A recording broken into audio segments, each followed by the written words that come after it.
আপনারা টাইটানিক জাহাজের নাম শুনেছেন? টাইটানিক জাহাজের 8 গুণ 10 গুণ বড় একটা জাহাজ আছে, আইকন অফ দ্য সি, আমি দেখে এসেছি।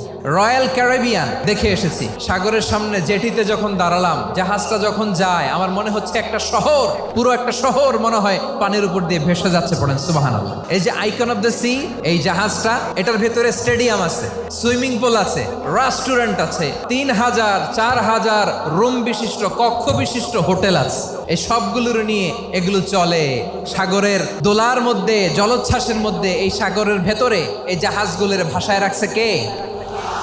এই যে বাংলাদেশে যে গাড়িগুলো চালান, বেশিরভাগ গাড়ি আসে কিন্তু জাপান থেকে। হাজার হাজার গাড়ি একটা জাহাজ বহন করতে পারে। সূরাত বনী ইসরাইলের এই চমৎকার আয়াতের ভেতরে আল্লাহ তাআলা বেসিকলি মানব জাতির প্রতি তার 4টি স্পেশাল অনুগ্রহের কথা বলেছেন। 2 নম্বর অংশে আল্লাহ তাআলা বললেন, ওয়া হামালনাহুম ফিল বাররি ওয়াল বাহর, স্থলে এবং সমুদ্রে আমি তাদের জন্য চলাচলের বাহন দিয়েছি। সুবহানাল্লাহ।